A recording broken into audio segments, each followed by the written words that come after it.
listening to the Deep Purple Podcast, a fan podcast about one of the most legendary bands of all time, Deep Purple. We take a look at the music, history, and people behind the band Deep Purple and beyond.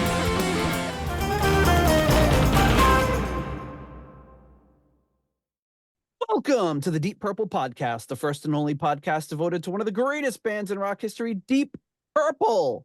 Today's episode is episode number 264, Ian Gillan, Naked Thunder, Part 1. And coming to you from the buttery suburbs of Chicago, I'm your host, Nathan Beaudry. And coming to you from the suburbs of Providence, I'm your co-host, John Coffee Matola. Ooh, I like the sound of that. Yeah. And coming to you from the outskirts, actually not even the outskirts, right in the middle of the Patriots dynasty country, I am Rich, formerly 910, now Lolita Shaler. That's a long Patriots dynasty? What's that? Oh, Patriots. Okay. Good I was thinking God, of, man. I've been gone for too long. Are you really from New England? Oh. No, I was thinking Patriots dynasty. I was like, oh, that sounds like a Revolutionary War thing. I'm like, oh no, it's a football thing. I thought he was going to say Patriots Diner. I'm like, oh, that dump down the road. At least we know what Gardeau's sending him next. One of those big foam fingers, a pennant. Yeah. The foam finger says like number 17 now or something. It'll be it'll be like Shecky Brown from the 1960 Boston Patriots or something. All right, John. So coffee. Trying to think of where we are in the alphabet here with states. They said coffee and not coffee, so it's not coffee. It's not Rhode Island or New York. What state invented coffee? Is what I'm trying to think of. No. Home of Dunkin' Donuts is awesome. Yeah, It can't be Massachusetts. What are we on now? We're on Hawaii. Oh, yeah, the only state in America that really grows coffee, right? Yep, the only state that grows coffee commercially. Yes. There we go. Nice. Yep, and that's that. And it might, including mushroom coffee, possibly. Yeah, mushroom coffee can go just about anywhere. Mushroom coffee. I'm going to have to insult the barista. Said Rich never. Right before I came downstairs, I saw the dog had something. And I'm like, what does she have? And I went over there and I was like, it was a butter wrapper that was completely empty. So, oh, nice. I might need to there Get might be some emergencies check. I need to run away from in this episode.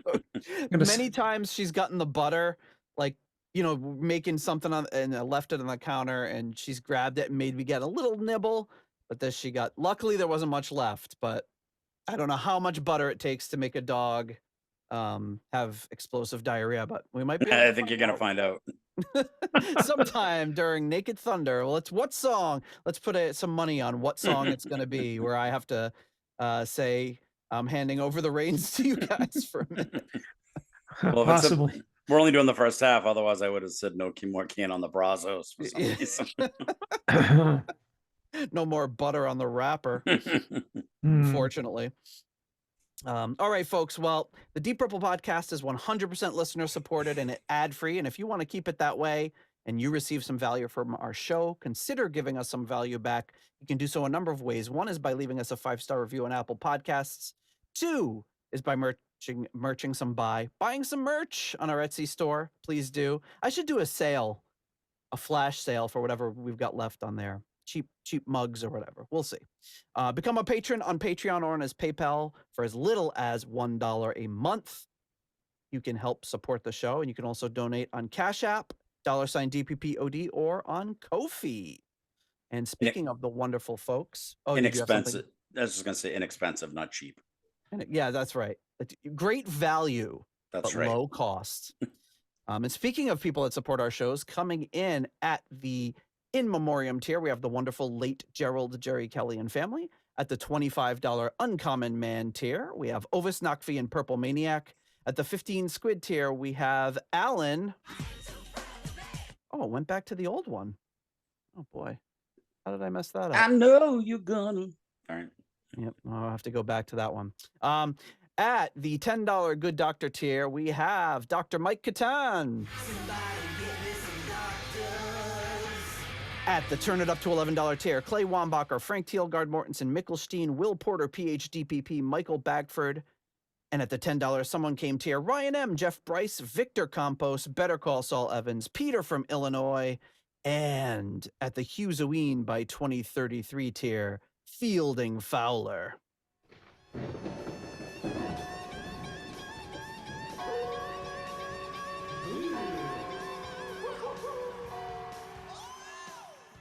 All right. Thank you, everybody, for your generous support of the Deep Purple podcast. Some upcoming shows. So as of the release of this and just about 10 days later, you guys, well, who of you is going to be at the Dixie Dregs and Steve Morse show in Somerville on May 17th? Both of us. Both of you. Yeah, Right. us, And Steve, right? yeah, Steve Coldwell. Is I don't know if those two ended up. They're not on my tickets because I could only get the 4. So yeah, I forget did, if or the did they? well, You know what? what, No, I we'll think no. find Oh out. no, that was Blackmore's night. They're going to Blackmore's night. Oh, No, okay. Had some my plans on that my buddy night as well. Kevin, I think, is coming with us again that night. Oh, okay, right. You're And right. then- There was something that night. Something for one of their kids. And then we got I a couple of Blackmore's night dates. yeah. Are you going to those, John, or one of those? I'm going. Which one am I going? Yeah, you're to? going to Northampton. Okay. I'm going to Boston and Northampton. Okay. Boy, you got your 3-cornered hat ready to go? I got Purple Chickie going with me, so Oh, nice.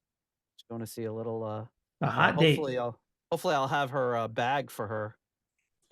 I had it all ready to go and then had some things pop up in the last couple of weeks that Hey, listen, I hear where you're going with all this, and just watch it. That's my wife, all right? Bag for her, something popped up. All right, Coverdale, down boy. Ah, darling. You better hurry up with that Diddy bag though, because she's been she's already contracted attorneys and shit. It's Yeah, I know. it's getting serious here. Actually, I think the next one would be what is it, Rocco and what's his name from Caddyshack? Help me find the Diddy bag. To get in your Diddy bag. All right. Well, a couple of shows coming up. So if you want to meet these chuckleheads up in the Boston area, looks like you've got a wide range of times in May and June to do so. And sounds like it's going to be a lot of fun. A little housekeeping. Deep Purple, the 3rd album. We're going to be doing a rankings show. No rush, but get us your rankings by, we'll say, July 21st. That should give you plenty of time. Which is when Nate and I will be giving our rankings. Yeah, around 2 p.m. on July 21st, we'll be like, oh shit, we didn't get our rankings done yet. I'll give you mine on the 22nd. Yes. Yeah, so that should be a fun show. And then, before we get into things, we have something to take care of. And that is, of course, postcards from the edge of Connecticut, of course. We have this postcard right here. It looks like it's another house. I've got a postcard for every house in Connecticut, but this one actually is from New Jersey. It says main house facing southeast. It says, Nate, now here is another greeting from New Jersey for you. It's springtime, signed Peter. And then it says, oops, mailed from Connecticut at the bottom. And once again, not postmarked. So I don't know what's going on in those Connecticut post offices, but they're getting away with murder. You're gonna have to just, I'm gonna go to Connecticut and I'm gonna mail this back to myself. But that's not it, folks. We got another, an actual envelope here. So opening this up, and it is, a coaster. A coaster of Machine Head. That's cool. I like that. Side 2, beginning with Smoke on the Water, and from popsters.co.uk. You know what? I'm going to shift my drink over to it right now. From one Deep Purple coaster to another, and it says, Nate, a little something for your drink of choice, from Scott Haskin. So thank you, Scott. Much appreciated. And that's all we got in the mailbag today. Let me put this in my filling postcard short bin one. here. Well, yeah, a little short segment for you, but here we are today to talk about Naked Thunder. My goodness, Naked Thunder. Who would have thought we'd be at Naked Thunder already? I think I picked up this CD at HMV in Boston some years ago. But Who'd have thought this wasn't a Whitesnake album?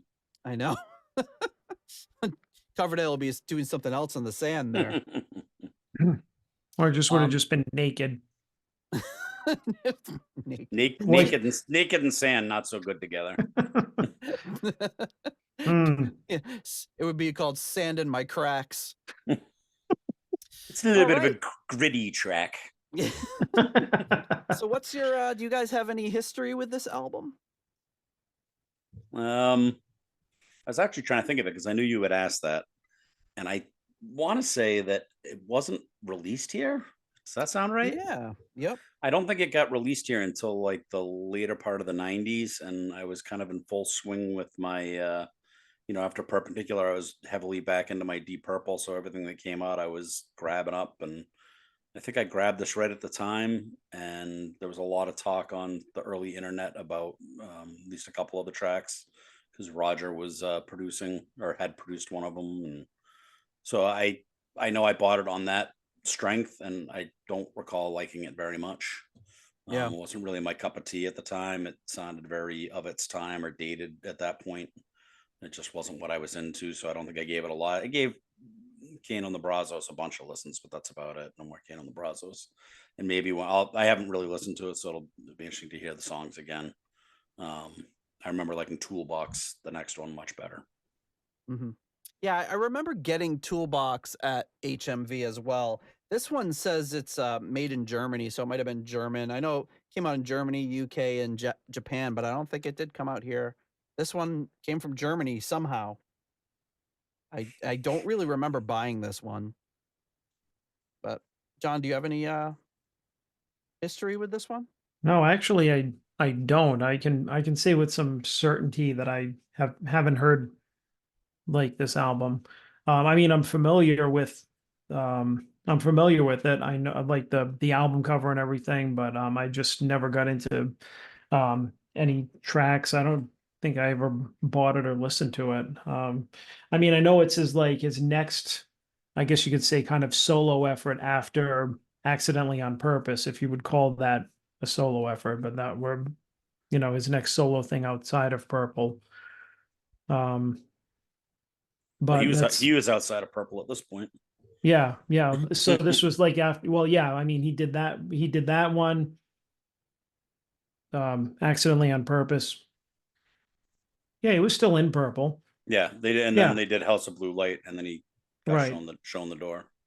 Right, and then he left, and there's first post Purple like round 2 album. But yeah, that's pretty much all I know. I don't even know what style of music he does on this. So should be an interesting listen. Yeah, it's I don't remember listening to this a ton at the time. And by the time, I mean when I would have gotten it, which would have been, I don't know, mid 90s maybe, I would have picked this up. If that makes sense. Maybe my timeline's off, but I think you're right, because I think it just wasn't even around. I think I got it as an So what import. was it? Yeah, so what was it, just an import or? Yeah, but I remember getting it at a HMV up in Boston. Well, yeah, that's that. Yeah, I would have gotten Toolbox. mine as an import too. And at the time, I think I was at the time I got it, I think I was very confused between Ian Gillan Band Gillan and Ian Gillan Solo, which is understandable. I still am. Not really knowing which was which, but yeah, I guess this is pretty much considered his first solo album where it's him credited and no band necessarily with it. So, but using the same Gillan logo that. You know what? Yep, I just looked this up really quick. Album was available only as an import in the US until 1998. When it was released for the American market.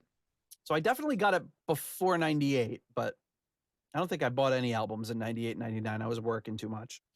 But yeah, it's this will be a pretty fresh listen for me because I don't remember much about this album at all. So, and much like Rich said, it kind of where maybe I wasn't necessarily. I mean, I guess I was listening to Perpendicular at that point, but I was not really. I was focusing on a lot of still experimenting and hunting down other stuff and getting things like Pace Ash and Lord and stuff like that. So when I found some of the 70s stuff, that was even a lot of that was on import. It was stuff you had. The main reason we went to Boston was to get like books and CDs that we couldn't get here. Right. So yeah, so I wouldn't have when you're comparing this to like heavy hitters like those albums, this one probably just sunk to the bottom of the CD pile and I didn't grab for it too often. But I'm excited to get into it tonight and take a listen with two great friends, the way it should be, listening to Naked Thunder by Ian Gillan. So a little bit of a background on this one, 1989. So the last thing we covered around this time was the Garth Rocket live show that Gillan had done. So he did this show. Steve Morse, who is in the Ian Gillan band, not the Ian Gillan band, but the Ian Gillan band, also played with Garth Rocket. In his autobiography, which I actually have right here, Gillan writes about it. He says, "When I began to formulate plans to make the Naked Thunder album and rediscover my career as a major artist, there was disappointment and some harsh words were said, in fact, but all but Steve Morse would have no major place in this next stage." So he doesn't really go into details as to what the falling out was with the Garth Rocket band, or are they called the Moonshiners? I don't know. But something happened, and Steve Morse was the only one that I guess kept his that didn't close that door. So on his way out, Morris mentions to Gillan that he likes to write songs. So Gillan said, "Wow, send me some tapes." People send me some tapes all the time, which I think is weird. Like if they're friends and in a band together to say like, "Send me some tapes," just like anybody else. But apparently he sends this box to Gillan, and Gillan says he was like in the morning, he was eating his breakfast and doing a crossword, and he's like sorting the mail into like what he's going to throw away and what he's not going to throw away. And he gets this box with no return address. He's trying to open it and fumbling with it, can't open it. So he just throws it in the garbage.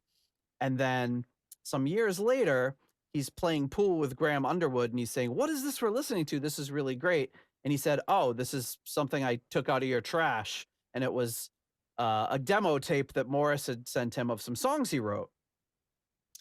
So he called him up and they got together and kind of put together this album based on 3 of the 4 tracks that were on that one particular demo that he sent over.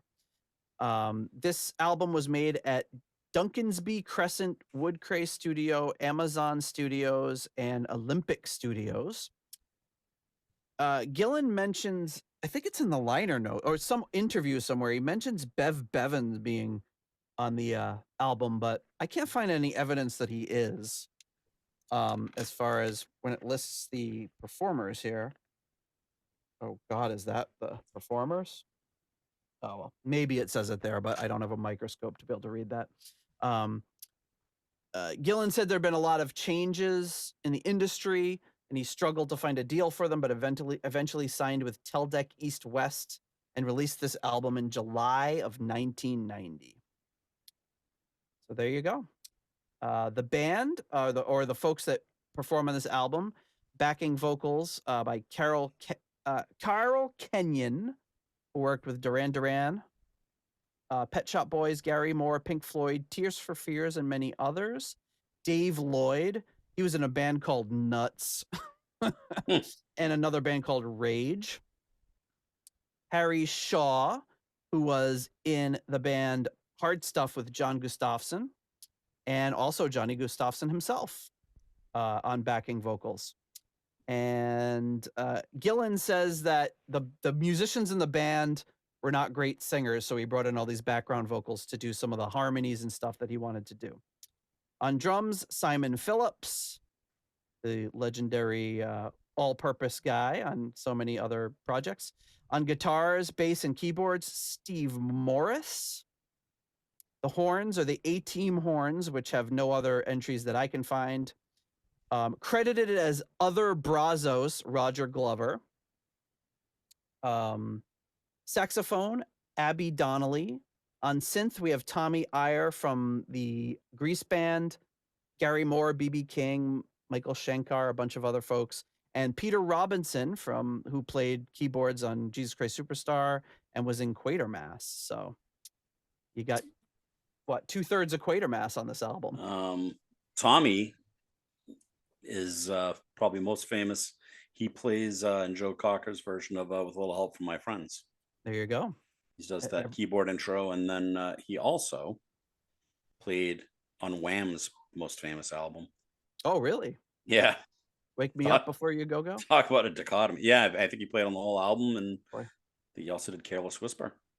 Ooh, nice. I should bring my son down here to play the sax solo.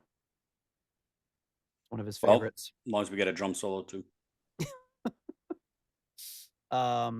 So the producer is, I'm gonna pronounce this wrong, Leif Masis, Swedish producer and engineer. We also have Keith Andrews and Al Stone, engineering and mixing. And then we have the album art here, which is, got a really crappy copy of the album cover. Thought I had a better copy than that, but here we go. This is the album cover for Ian Gillan's Naked Thunder. What do you guys think of this? Sexy. Yeah, that's good. I mean, it's vest, no shirt. I mean, it's not very rock and roll, but it's a nice cover, especially, considering when it came out, 1990. I mean, he looks good, all tanned up, looking off into the distance for contemplating the dunes. Yeah, out in the middle of the desert. I mean, obviously not photoshopped; it's a real picture. Also reminds me a little bit of some of the pictures from that compilation album we put together, or what I did on my summer vacation. Oh, yep.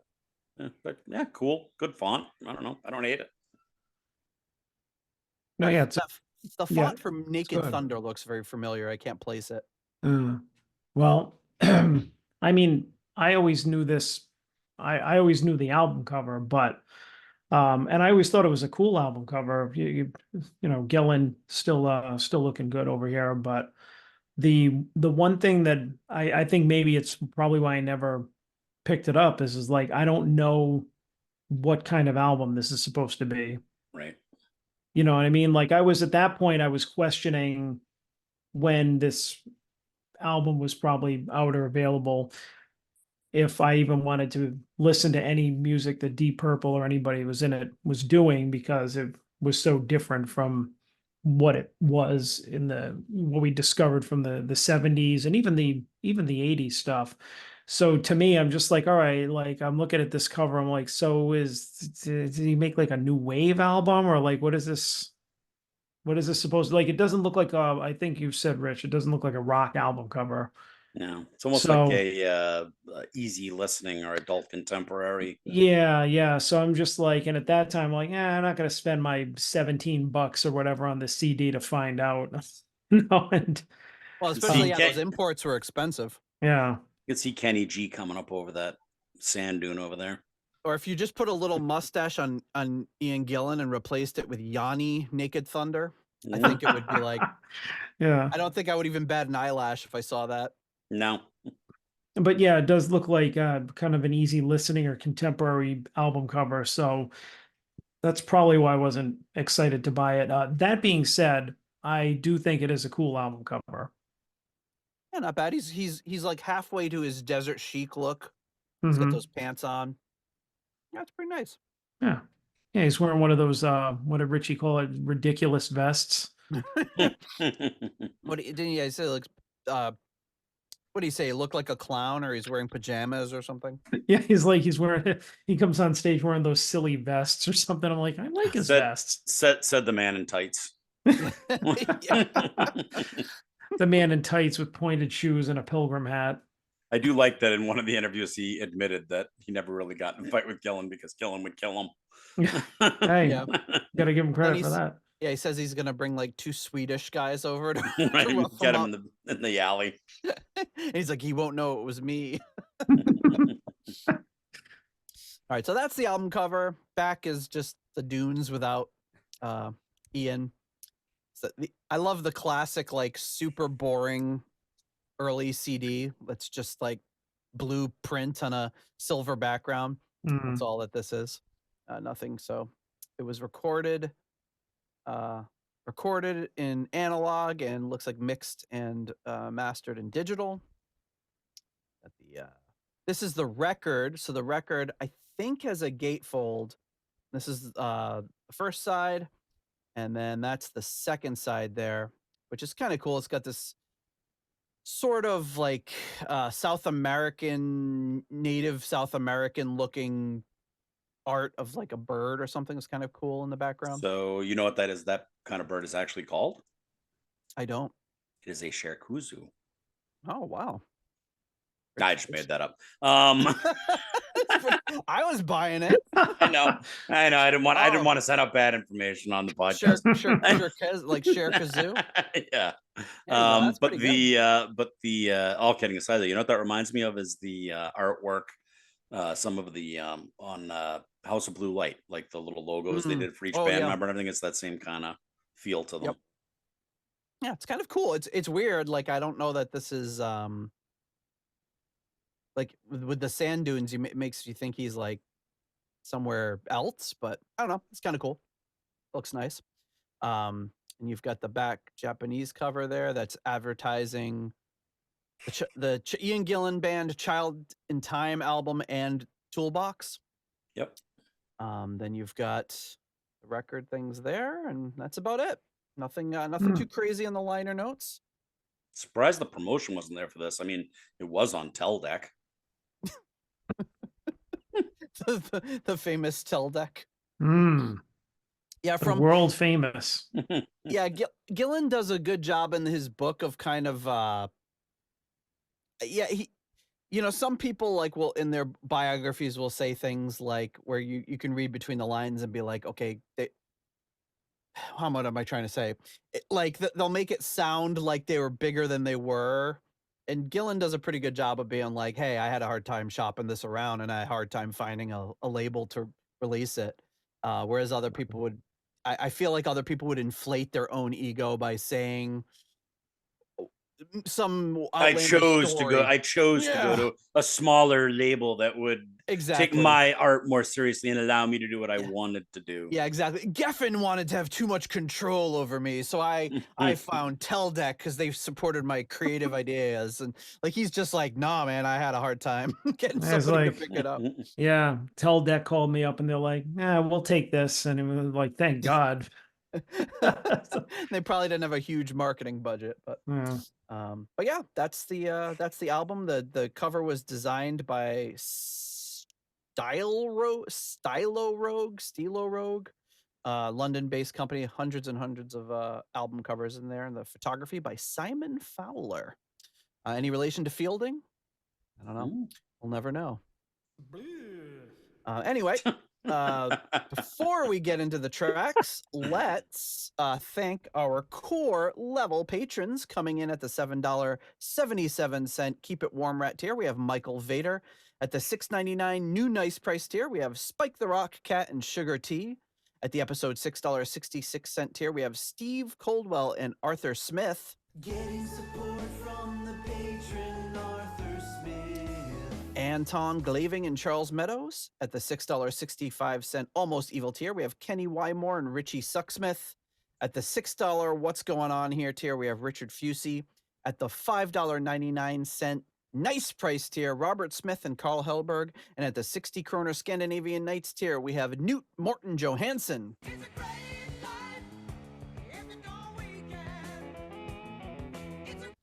At the final $5 moneylender tier, John Convery, German Heindel, Adrian Hernandez, Jesper Elman, Alexei the Perfect Stranger Slepikov, Kev Roberts, Percival Frequency, Scott Zerns, Cynthia Doobie, Raf Calf, Coyote Bongwater,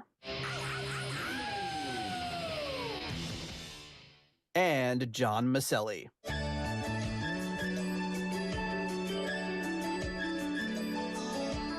One more wow, you're getting an Italian chaperone.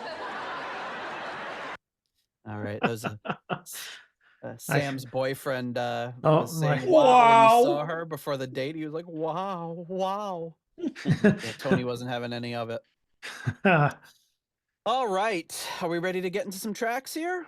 figure we'll do the first 6 since no more cane on the brow. So this is kind of a longer one for next week. But ready to get into some gut reaction? Sure. Let's do it. Let's All right, do here we it. are. Gut reaction. Back in the USSR.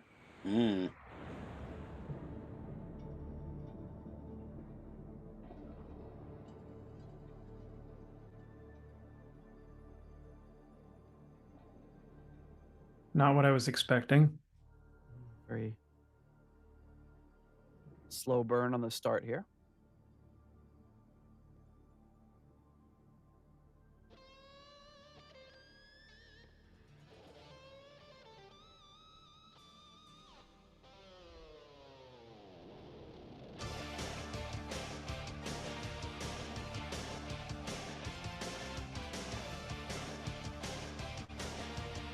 Very synth heavy there. You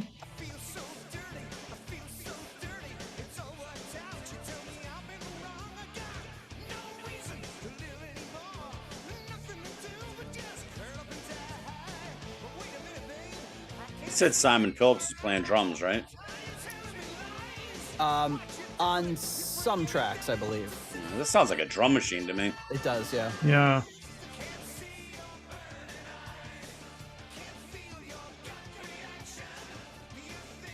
See, this would have probably turned me off in the mid-90s, but I'm digging this. I mean, I like it. It has that kind of driving 80s movie theme song type of feel to it, but just like we're talking about like the Glenn Hughes album, it sounds like the sound came like 10 years too late. Right. Or like, 5 years too late whenever this came out.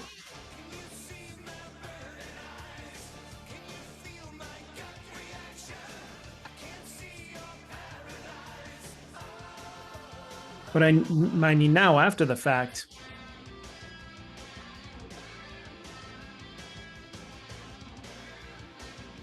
pretty good. Oh.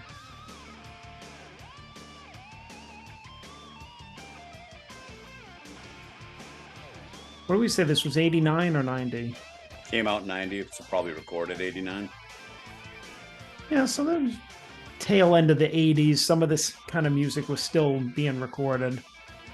Yeah. Yeah, I think it was a little, for me, it was just, it sounded, I don't know. It just wasn't where I was in my head, I think, when I first heard it. And I don't really like, I like the way Morse plays the guitar, but I never like his guitar sound. It's always over-processed. Sounds like he's playing like a Galleon Kruger or something, chorus, echo.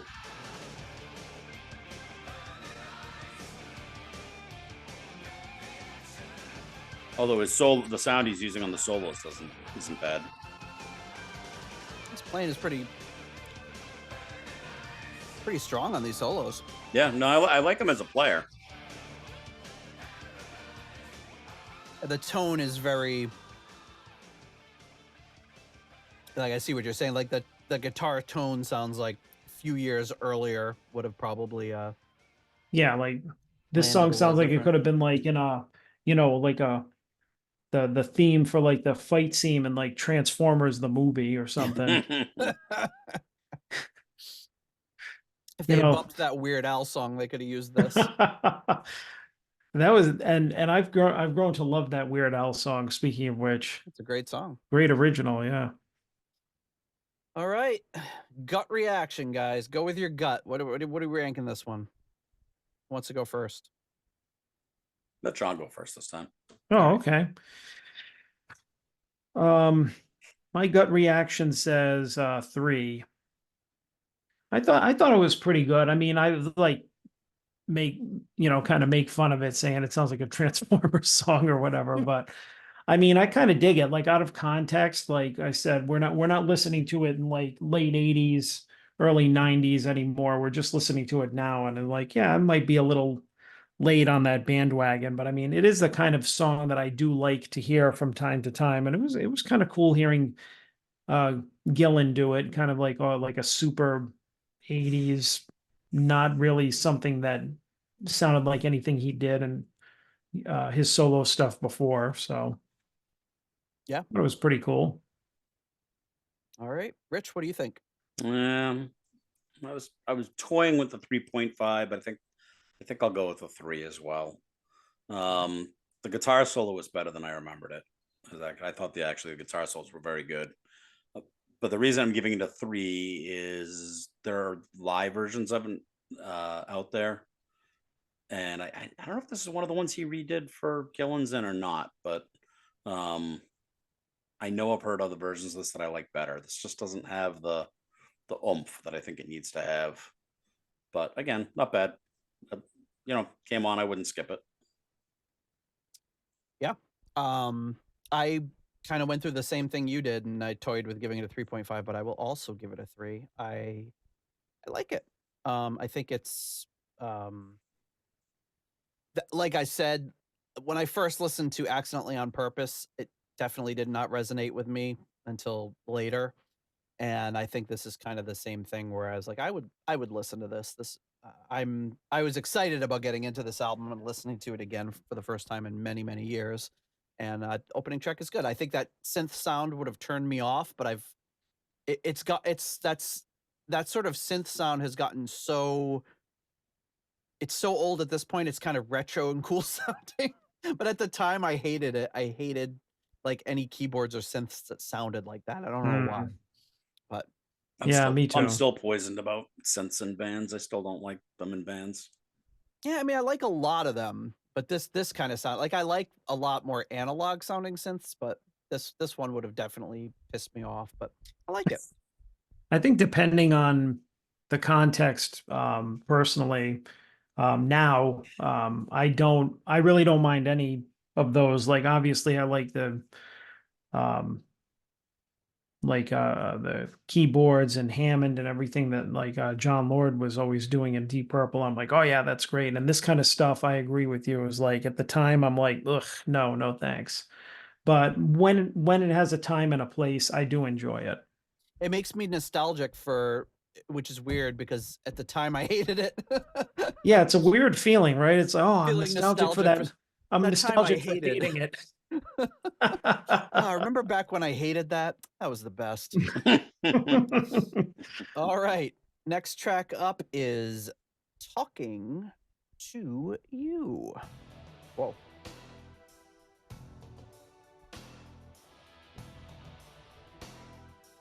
Really just gets right into it.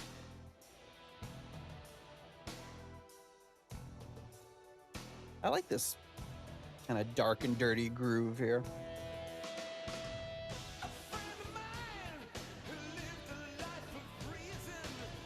So I'm very living for the city. I was just gonna say it's on a boy is born in Hot Town, Mississippi. Probably one of those unintentional things.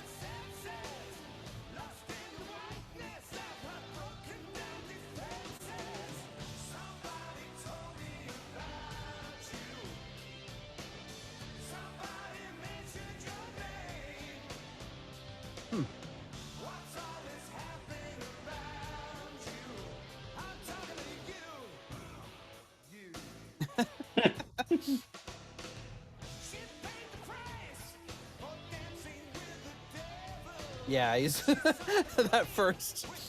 Luckily, this didn't do a little better, or else he would have been meeting Stevie in court.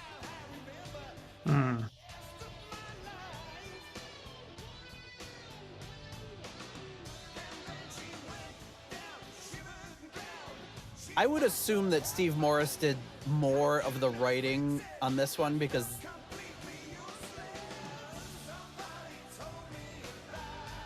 like this chorus does not sound like Gillan at all. It's cool though. No. I like it.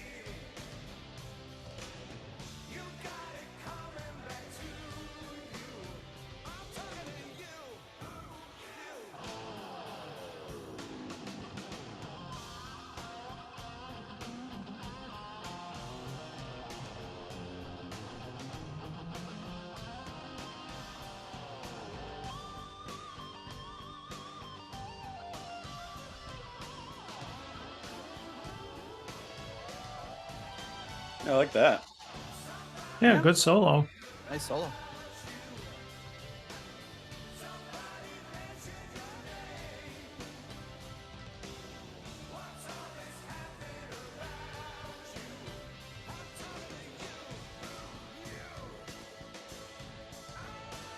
Yeah, you're not really used to hearing Gillan in the context of like a gang vocal. Yeah. Thank He's got a God. lot of strong singers doing background vocals.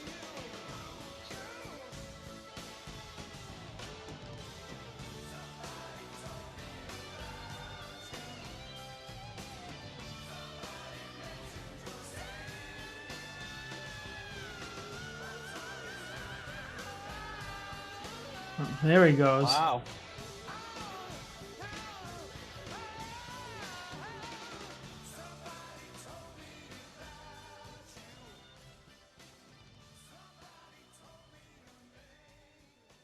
All right. Hmm. Talking to you. What do you guys think of that one? I think I wish I had given the last one 3.5. So I could give this one a 3. You want to go back and change it? No. I'll still give this one a 3. All right. I mean, it's a squeaker. It really. I like the solo a lot, actually, the guitar solo a lot. Yeah. Hmm. And I do like Gillan sounding good. And it was fun to hear him sing a different kind of chorus. I like the beginning of the chorus, but I'll tell you what took off a lot of points was I know what it is. who, you. Yeah, that was. It would have been better. I would rather have had been like who, and then like a dive bomb on the guitar, like a little like, you know, like a Steve Vai kind of like laughing guitar sounds. You know what I mean? Like the Yeah. guitar answering Yeah. instead of the group answering them. But yeah, Yeah. I didn't care for that part. Yeah. I could sense it. I could feel the. And the verse, and I did what I think I like, and I'm not sure, is that the verse really doesn't set you up for that chorus. No. Like the verse is kind of taking you one direction. The chorus sort of goes a whole other way, Hmm. which I kind of liked. I kind of like that it surprised me. All right. Talk John, to me what do you tomorrow. I think? might change my mind. Talk to me at the end of the show. I might change my mind. All right, John. Well, I'll give this one a 3 as well. I think it kind of I wasn't really having it at the beginning, but it kind of won me Who? over to You? me. Oh. Me. I'm talking to you. Yeah, I actually really did enjoy the solo as well. It really jumped out at me. And I think the overall, like, I mean, yeah, that I agree with Rich. That part of the chorus was pretty annoying. I didn't like it. I didn't care for it. But like the groove of the song and the overall chorus, it kind of, after hearing it for like a little bit, it kind of roped me in a little bit. So, and you know, I feel like we're staying kind of in the same lane of this kind of really 80s, modern 80s sounding pop kind of stuff. It's like pop rock. Yeah. I'm gonna give it a 3.5. I liked it. I could feel the icicles forming when the you happened. That was cheesy as hell, but yeah. I thought it was interesting. It was something, very different. And I think one of the things Gillan always struggles with is whenever he's doing something outside of Deep Purple, people just want to hear more Deep Purple. And probably why this album didn't do as well. And well, a lot of things don't, but at the same time, he's constantly, I guess at this time he wasn't, but to expect somebody to leave a band that they're 1/5 of and produce music that sounds exactly the same is kind of crazy. And I like this the same way that I like Accidentally on Purpose, and that they're just trying something completely different. And I don't know, I liked it. I dig it. So far, I'm really digging the album.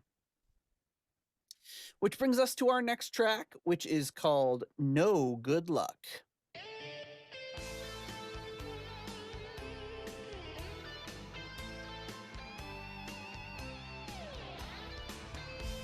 There's the over-processed guitar I spoke of. Yeah.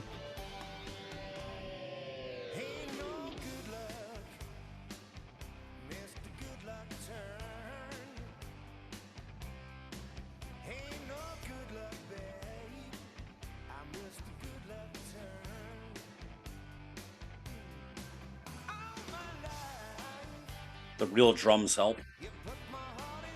Yeah.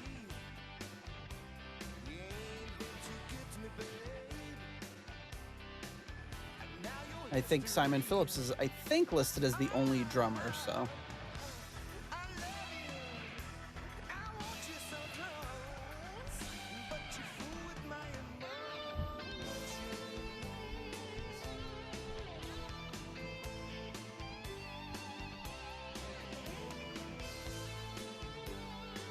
Yeah, I see what you mean about that guitar. It's too very heavily affected in kind of an annoying way. I mean, think how different the song would be if you change everything. No, if you just change that guitar sound to like a cleaner sound, bluesier, beefier sound. Yeah. Slowed the track down like a hair and just gave it more of a bluesy feel. I think it would work better. I think this is a time where they were coming out with those fancy pants electronics effects racks, and people were just messing with it all the time. Yeah.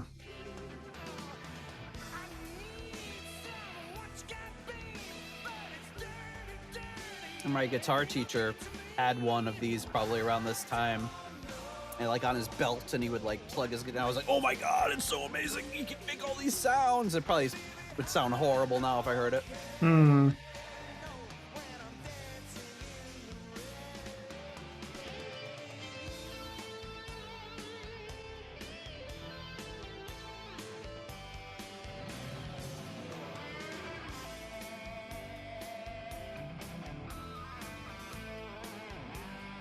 Yeah, even if you'd used this guitar tone for the riff. Yeah. It does sound a little thin.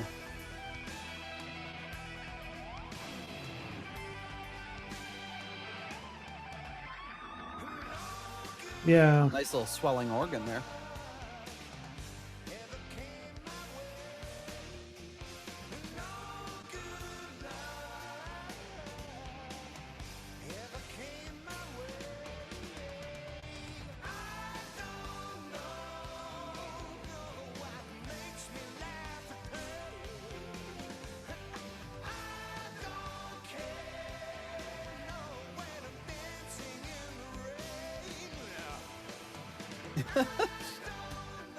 He was like, yeah. Sounded like he they forgot to cut out the vocals right there or something.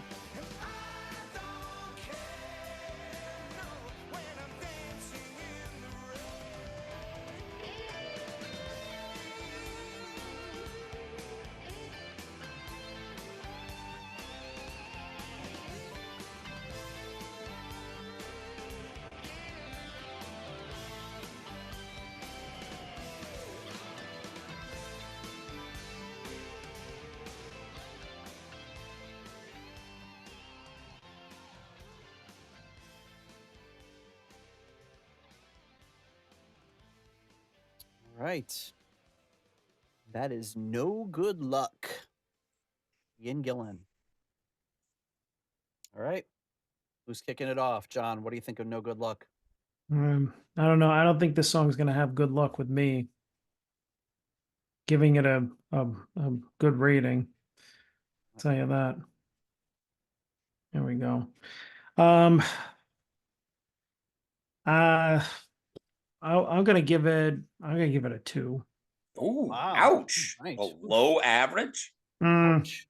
Just a little bit below average. I just kind of, it didn't do anything for me. All right. All right. Strangely enough, I kind of liked it, and I don't remember liking it.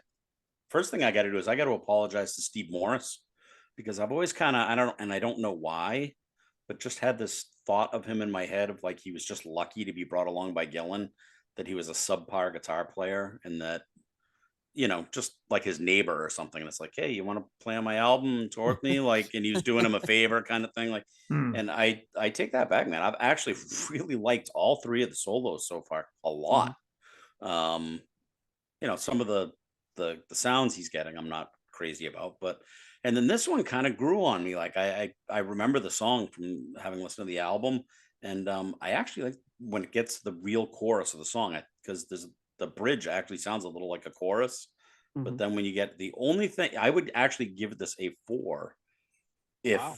if they had used a different guitar sound for that main riff. It just sounds too thin and over processed for the rest of the song. Because when it gets to that chorus is nice and fat.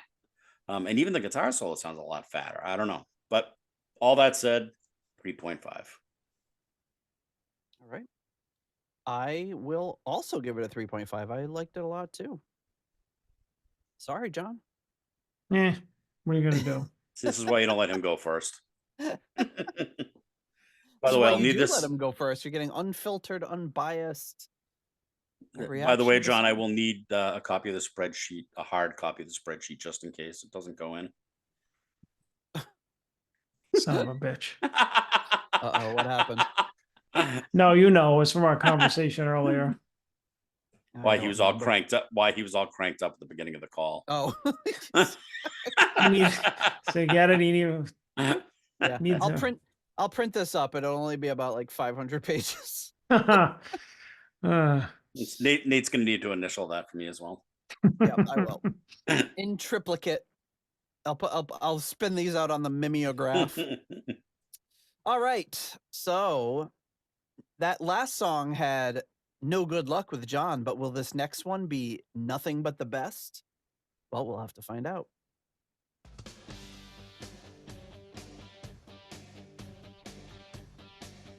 This has a very familiar sound to it.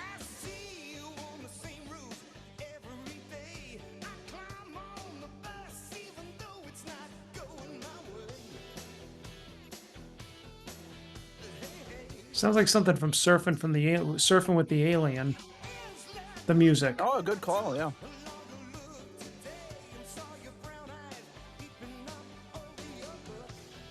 Always with me, always with you, or whatever it is. Yeah, yep. That the kind of staccato picking. Yep. Dunk, dunk, dunk, dunk, dunk, dunk, dunk. The intro is reminding me of some other pop hit from the 80s I can't place because the song is playing.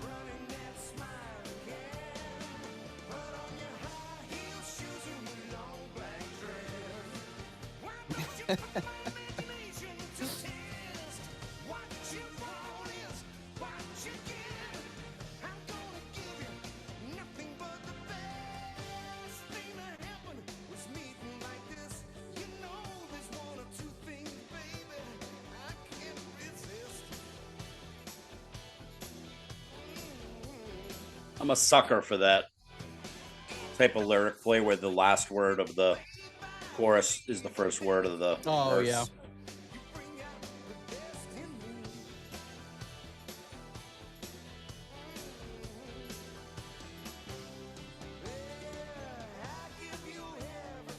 Yeah, the biggest criticism I can say so far, not even really a criticism, is just that we've heard a few albums like this before where it's just like 4 or 5 years too late. Mm-hmm.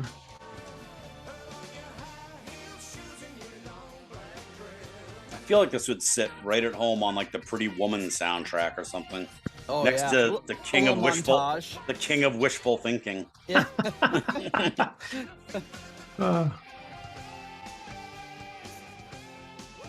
Ooh, a Bon Jovi solo.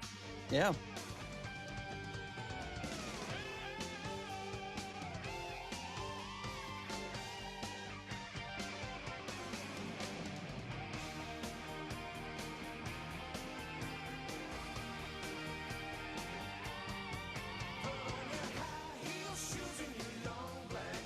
It makes me think of the solo in Round and Round by Rat. Oh, wow.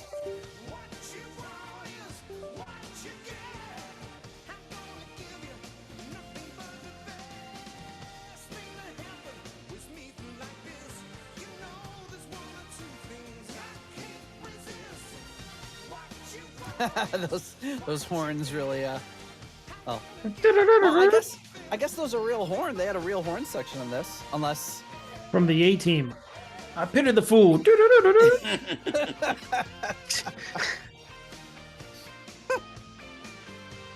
You know, maybe it's one of those jokes where it's like the A team horns means it was like an electronic horns. Yeah, maybe. Analog horns. Because that does not sound like real horns. You know but so many I like will. No, they don't. it sounds like there's so many songs around this time where they use real horns and they sound like synths anyway, so it's like why did they bother? Could be one of those situations. I mean, it's true. All right. I'm the king of wishful thinking. Yep. I don't know why Nothing that's but the best. King of wishful thinking. And I want to hear unfiltered Mottola.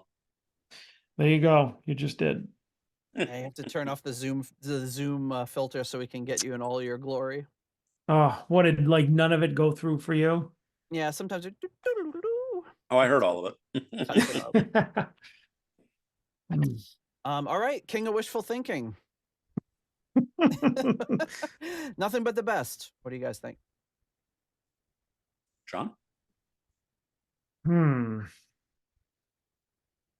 know what? I enjoyed this, so I'll give it a 3.5.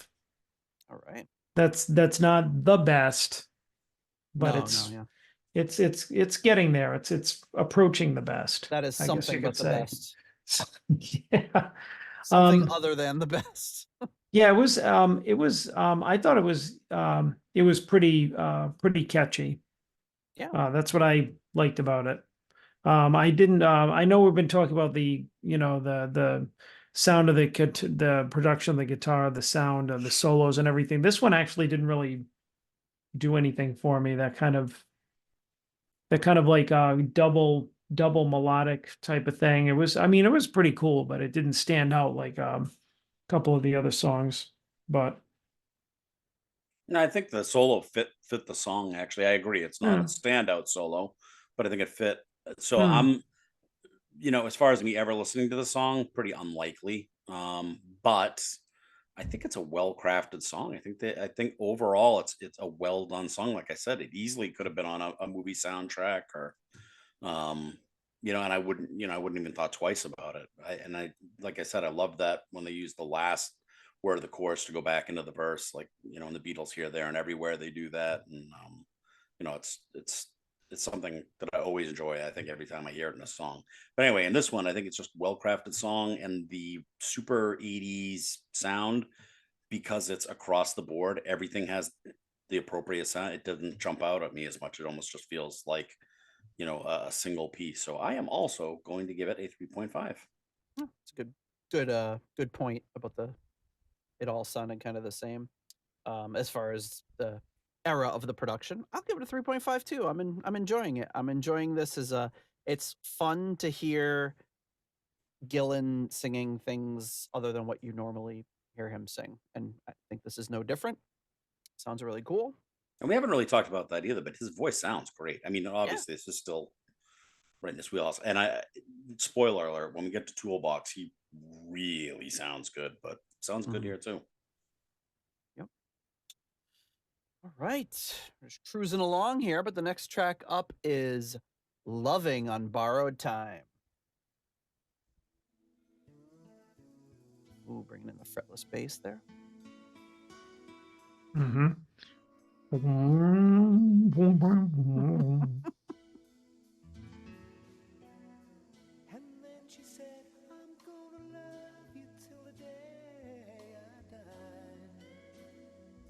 A little different. Suits the album cover. Yes.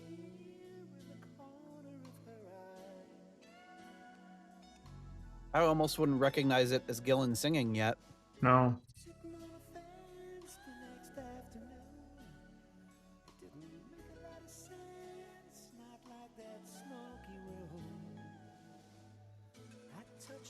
Ooh, the pan pipes are coming in the background. Zamfir back there. Master of the pan flute. Ooh.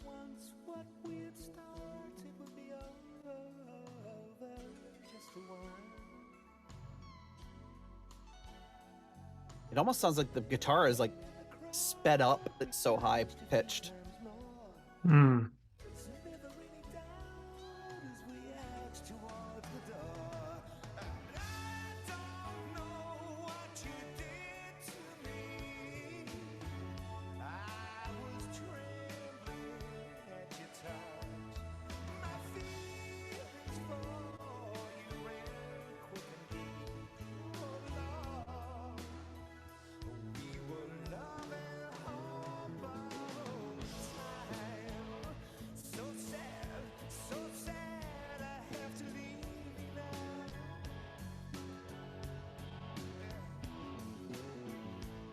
Whoa. Yeah. Gustafsson, maybe? Do we know who's playing bass? No, I don't think he played Hey. bass on it. I think it's who is it? I think Steve Morris did all the bass on this. Hmm.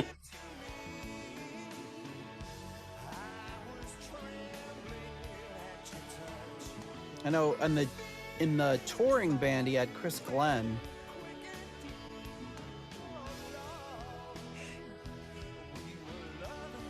Yeah, it just lets Morris.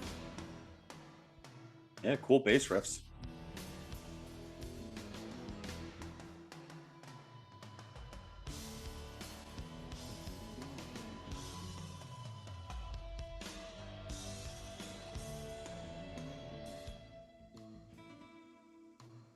Wow, some dynamics there. This is truly the smallest font I've ever seen in my life on the CD. I'm trying to see if there's any additional information here. I think my Casio had this sound, wasn't like the Oh, the yep. key something or the Kitaro guitar. Yep. It was like that. It was trying to be like a synth version of a nylon string guitar. Right, but it sounded Oh, more like God. a Japanese kind of thing. Yeah.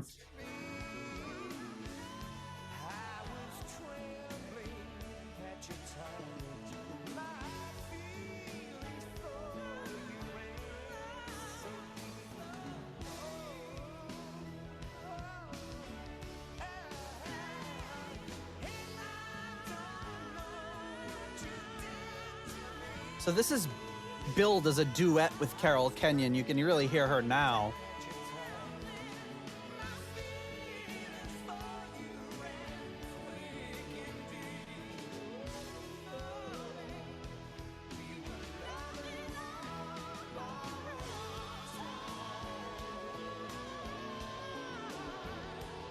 She sounds great. I don't know if this is a duet though. She I just would kinda consider comes in it a at the duet. end. Sounds great. The voices together sound awesome. Yeah.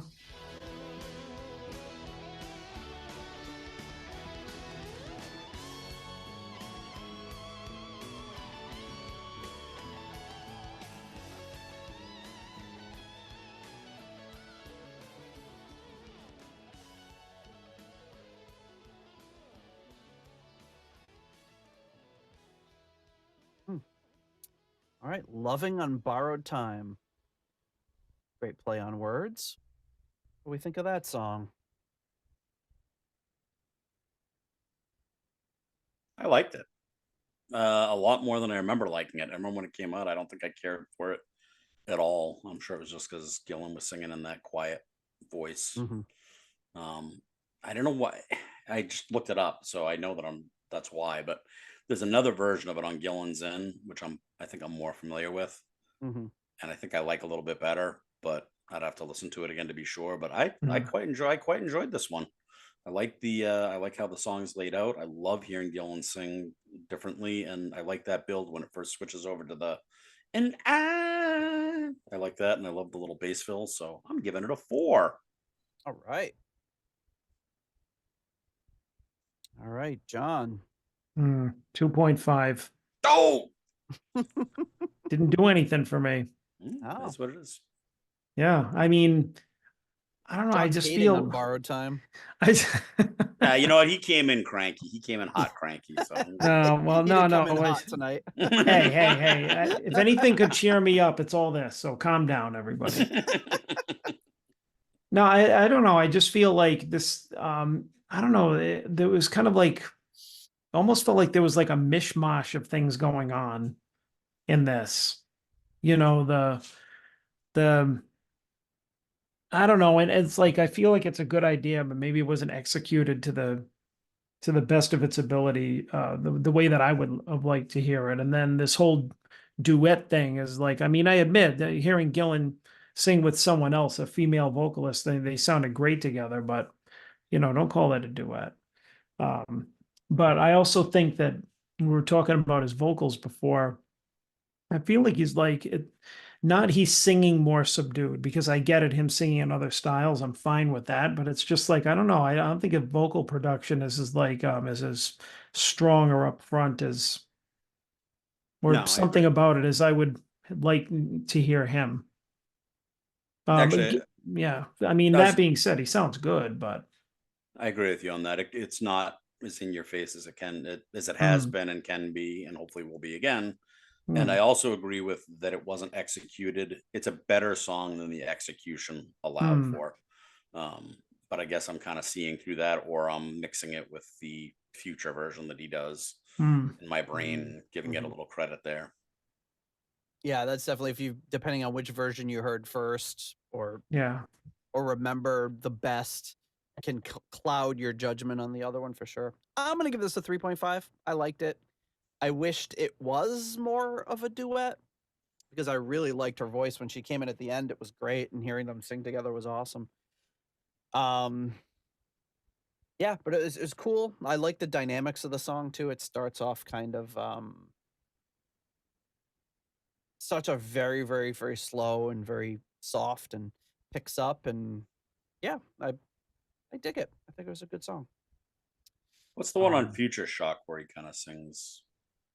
If I sing softly? No. I don't know. Maybe. Nah, I don't know. I'll think of it. I'm sorry, I didn't hear what you gave it, Nate.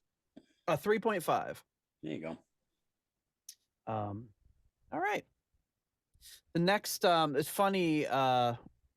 Didn't you, Rich, send like something in the group chat the other day about aging rockers and how I did, as a matter of fact.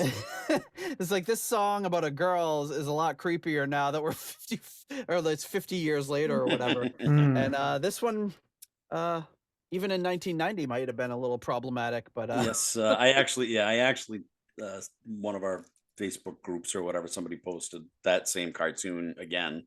Yep. And people just started listing Deep Purple songs that fall into that category. Basically every Whitesnake song, and I put this one in and said, "Creepy then, creepy now."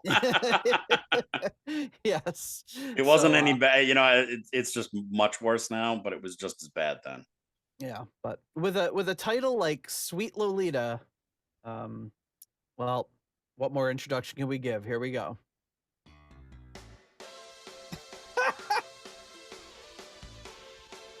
Although this is not the musical accompaniment I was thinking of. Me neither. Almost sounds like police sirens. Should be.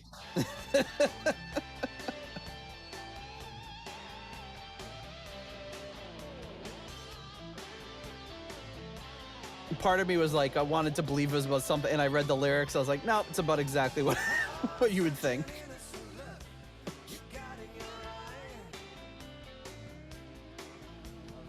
That guitar tone's good. Yep.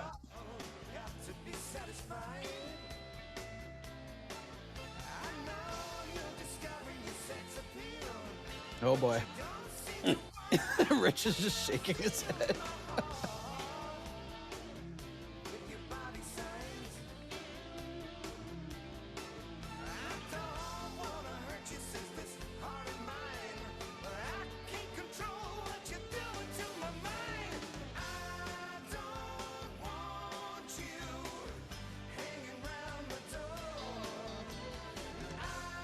Oof.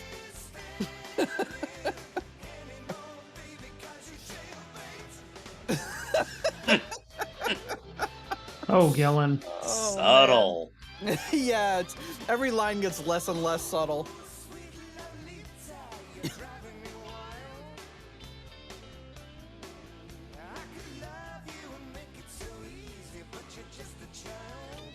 Oh, Oh, man.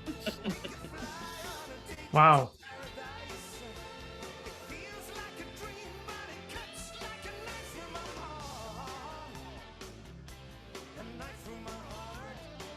that's her father.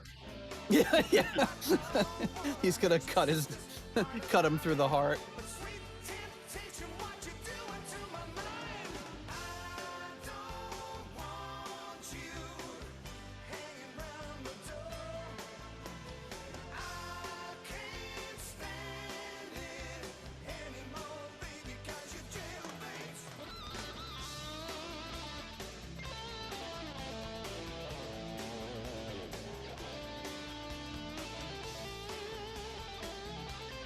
All right, guitar solo. Can't do anything Oh, creepy yeah. in a guitar solo.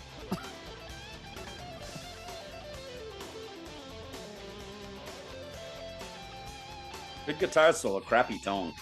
Yeah.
All right.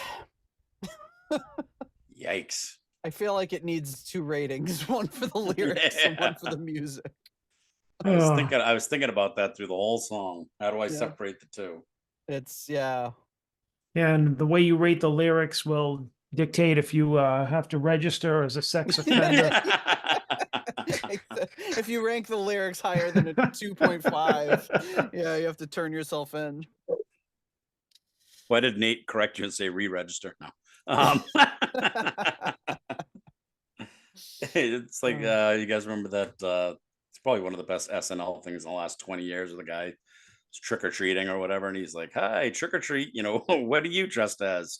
Oh, I'm dressed as a guy that sex offender that has to let all my neighbors know Oh, that yeah. I'm he's like, wait, are you that, or is that just a costume?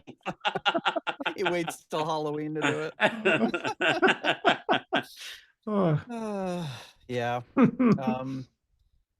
Yeah, I don't know. Where do we start with this one? I feel like this could be the I whole think Nate should go episode. first this time. I will. Oh man. It's hard because it's like I feel like there's a lot of there's so many songs like this, unfortunately. And a lot of the times they're much more Subtle. Yes, exactly.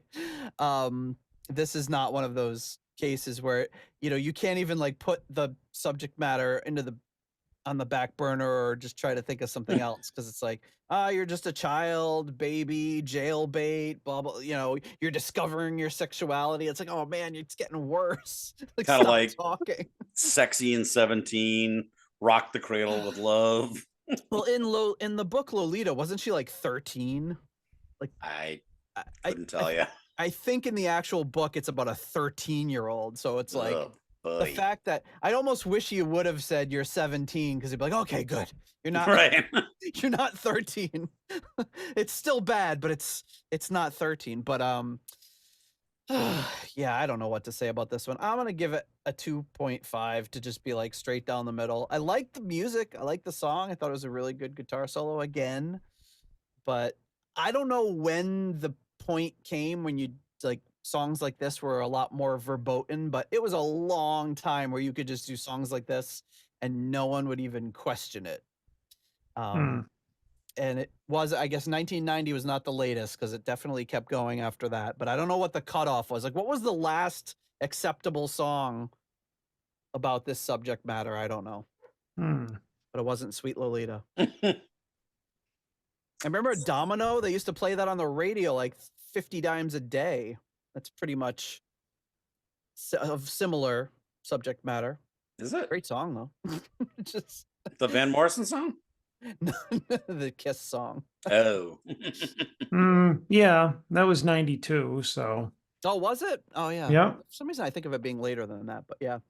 So that was a pretty major release too. It was on the song all the time and or on the radio all the time. But anyway, I guess I'm just going to be clear down the middle. Trying to separate that subject matter, but it is what it is. Yeah, and for someone like me who rarely has any idea what the lyrics are to a song, I pay very little attention to that, as we've discussed. I couldn't miss him in this one. It was almost like he's like, "Wait a minute, are you listening, Rich? Ready? You're jailbait." Oh God, great. Okay. I even tried to pretend that he was writing about a cat, a stray cat that had just kept stopping by his door, and he didn't want to feed it, and he was afraid it would break his heart if he got too attached to it. And... But then when he called the cat jailbait, it all went out the window. No! This cat is just discovering sexuality. I thought maybe that was going to be what he named it. I don't know. Oh, sweet Lolita, come here. Good girl. But anyway, yeah, there's no real good way to rate this. I'm also going to give it a 2.5. I mean, music wasn't bad. I didn't love it. We're all cowards. But man,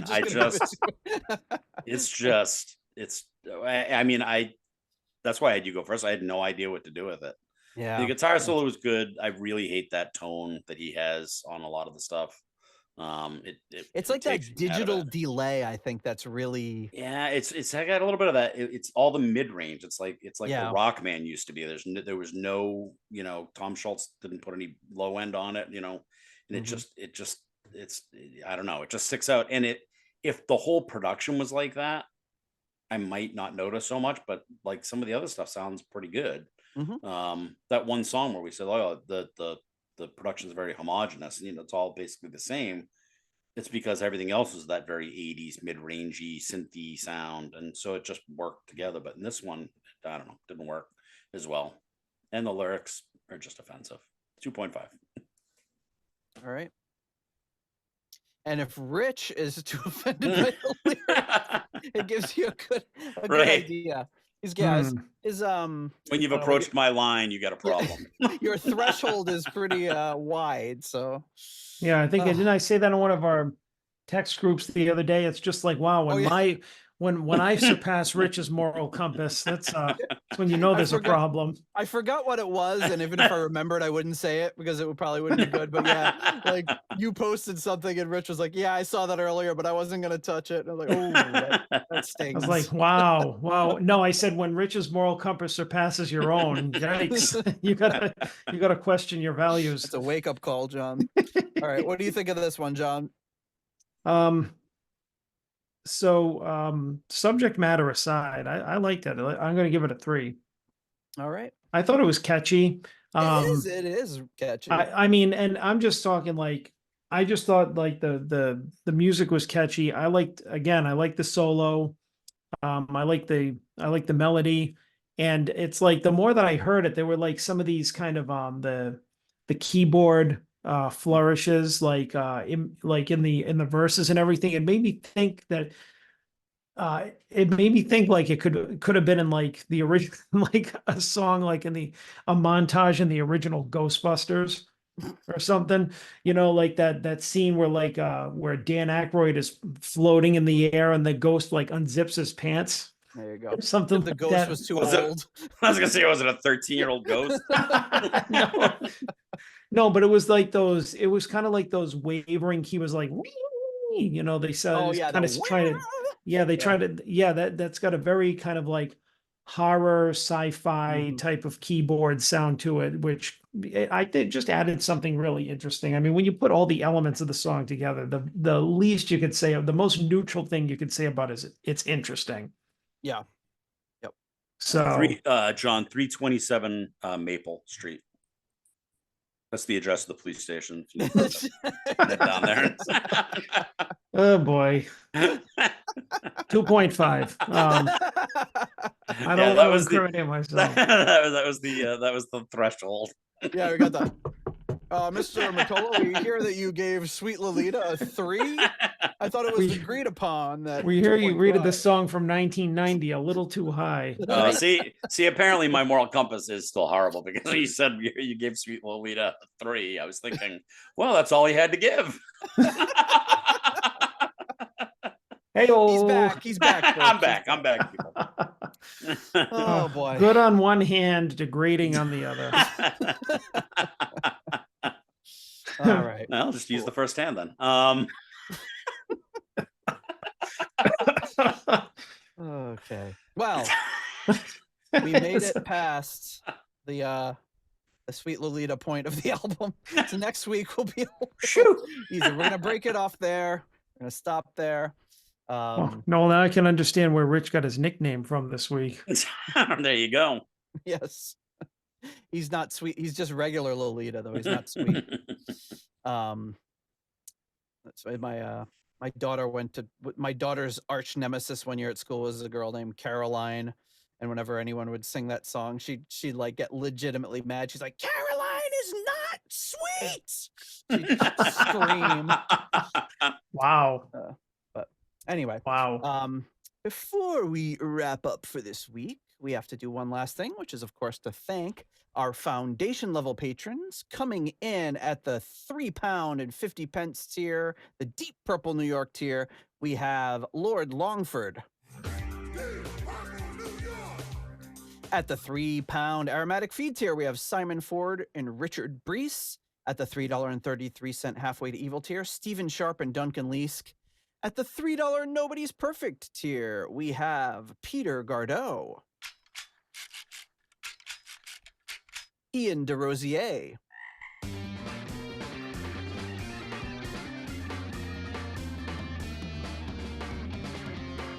Mark Roback, Stuart McCord, Ivan Fjellbu,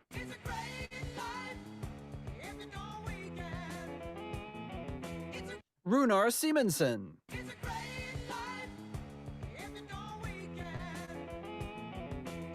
JJ Stenard, Ruinous Inadequacies, Michael Boyette, Corey Morissette. Then we have Ashley.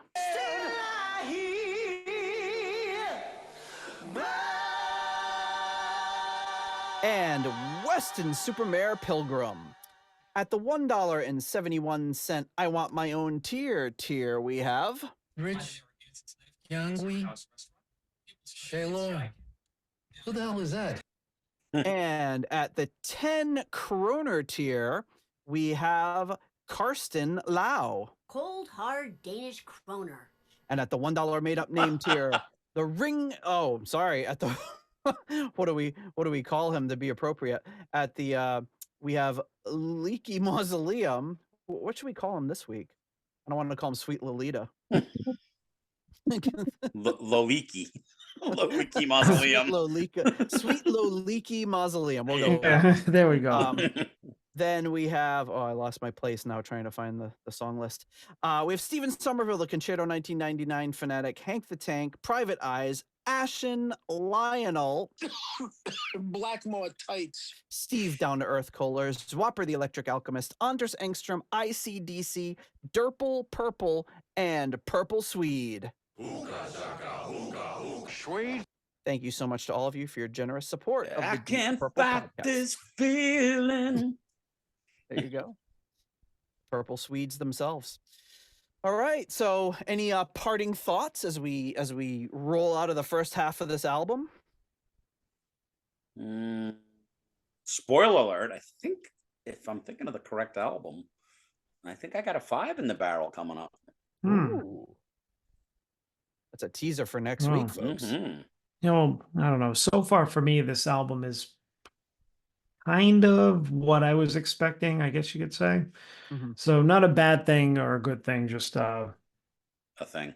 But a thing. you yeah. weren't like bowled over or like unbelievably surprised by anything. You're just like, yep, this is No, it was kind of like almost, I don't know, kind of meeting in the middle between, say, like Accidentally on Purpose and I don't know, like rock, it's kind of stayed in that.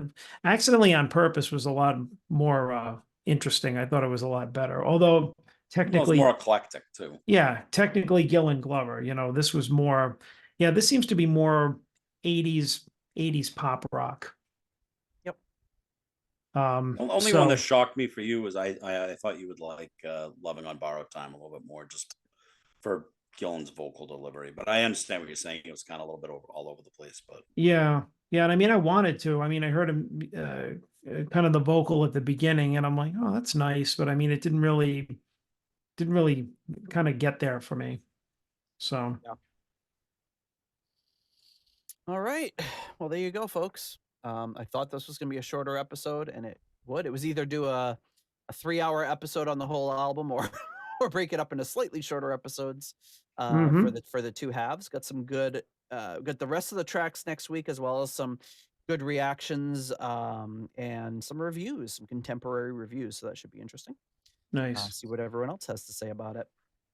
And with that, I guess we'll see you next week. Thank you, gentlemen. I'll catch up with you next week. Okay. see ya. Later. Thank you for listening to the Deep Purple Podcast. If you like what you hear and would like more episodes in the future, please donate on Patreon to support the show. You can also leave us a review in Apple Podcasts to help new people discover the show. You can follow us on YouTube, Instagram, Twitter, and Facebook for show updates. See deeppurplepodcast.com for more details. Thank you for listening.